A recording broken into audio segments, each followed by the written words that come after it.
Hi, I'm Kimmy with On William Street, and we're here to help you become a more confident quilter, from the piecing to the quilting and everything in between. So today we are so excited. We're going to show you our new ruler, our no trim half square triangle ruler.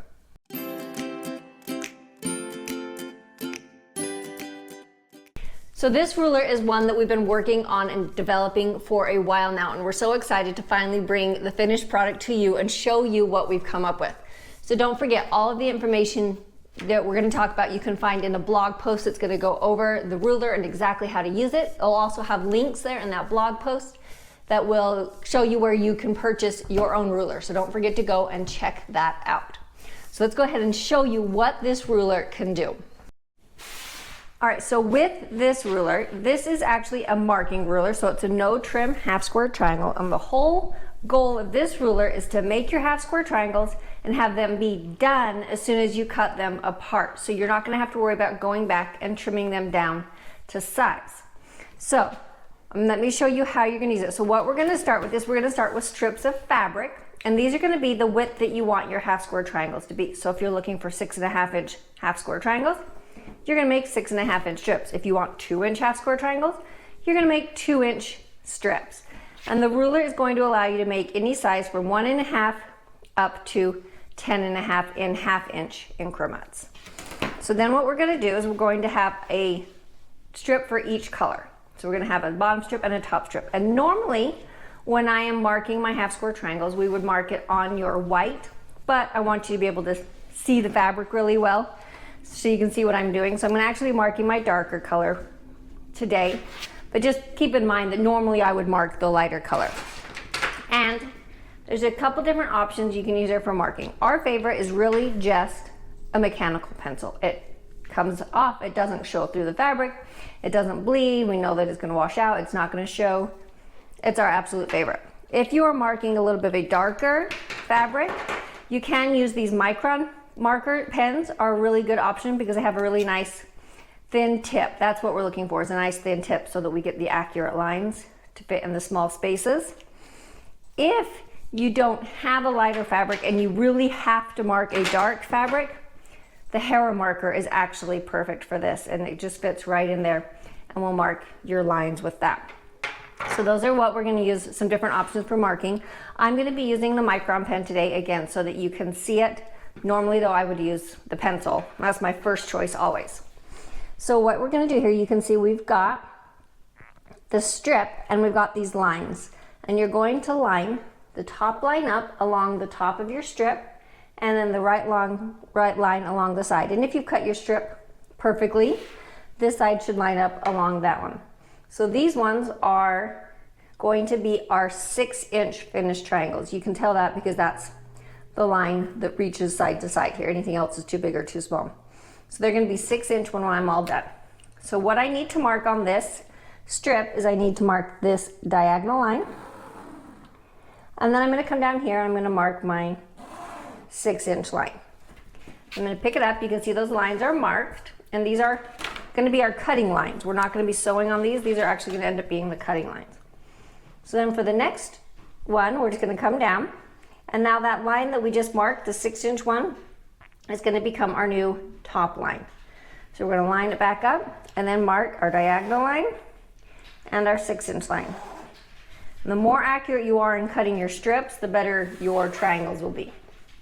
I'm going to move down, and we can just move down and mark the entire strip with all of these lines.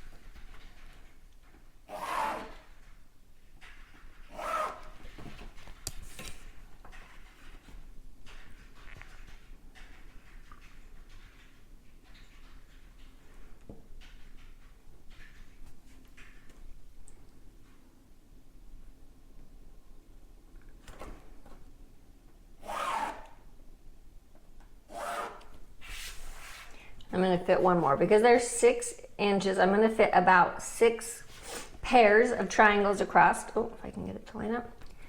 And if you're wondering how big your strips need to be, how long your strips need to be for how many triangles, there is a ruler inside, a calculator in the instructions. Comes with a quilt pattern. It's going to show you how to use it, and then it also comes with a little calculator to figure that out. So now that all of my lines are marked, I'm going to grab my second color, and we're just going to line them up right on top of each other. You can do this before you mark them if you want, but I found it's easier to mark without having to worry about them being lined up, and then going back in and lining them up after. And I'm just going to go ahead and throw a few pins in here so that they don't move.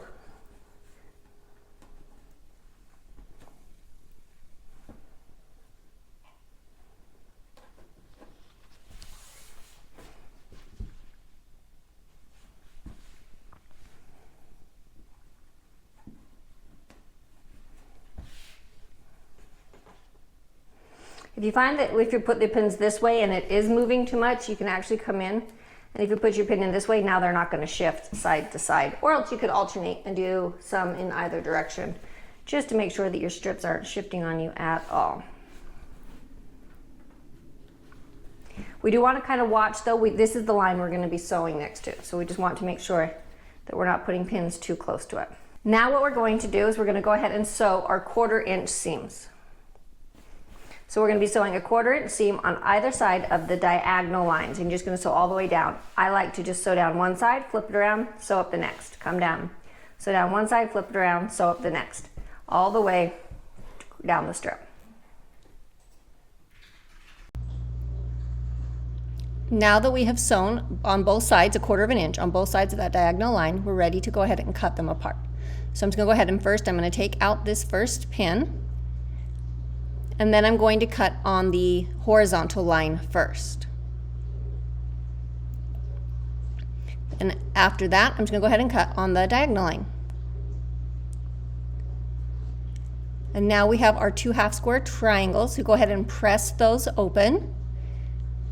And then you'll see we have our triangle, our half square triangle done, and it is exactly 6 inches square. There's no trimming, no additional cutting you need. It's already the size and you're ready to go. If you want to, you can cut off the dog ear there, but other than that, you can use this in your pattern. Now just go ahead and continue cutting down to finish the rest of the half square triangles, cutting them off the strip. And I just like to do the horizontal line first because it's easier for the diagonal. If you want to do the diagonal line first, you can, but it just seems a little bit easier to me to cut them down into a little bit smaller shapes before I try to cut that diagonal. Now that all of my half square triangles are pressed open, we can just test them out here, and you can see that they are 6 by 6 inches, no trimming, 6 by 6, no trimming necessary, ready to go. The only thing you might need to trim off is this little corner right there. You're only going to have 1 dog ear on each half square triangle. So in a matter of about 3-4 minutes time to get them marked and sewn up, I now have 12 half square triangles ready to go to sew right into the quilt. So this ruler really combines the best of the 2 at a time half square triangle method with the half square triangle foundation papers that you can get, but without having to then worry about going in and tearing off the papers. You can just keep reusing it over and over again as many times as you want. A couple of just tips if you're having issues.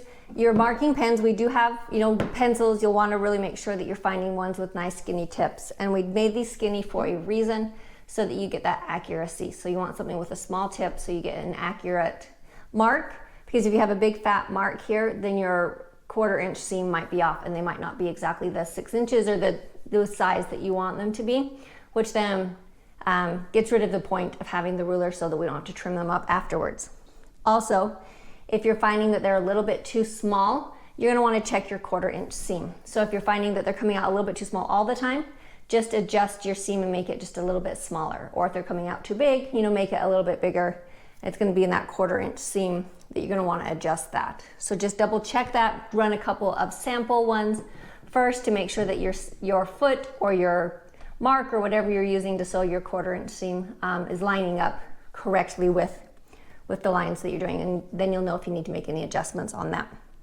If you have any questions, do not hesitate to reach out.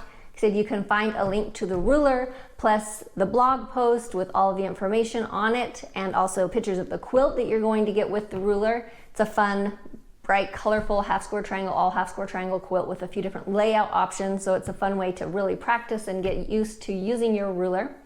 Plus, like I said, that pattern is going to have all of your calculators and diagrams and everything in that, so that if you are using this to make other patterns, you can easily and quickly figure out how much fabric or how long your strips need to be, or how many strips you're going to need to make the half square triangles that you would need using the ruler, instead of using, different methods that you may have been using before. So let us know if you have any questions. We want to answer that for you so that you can figure out if this ruler is right for you. And don't forget to follow us on Facebook and Instagram, and we'll see you next time.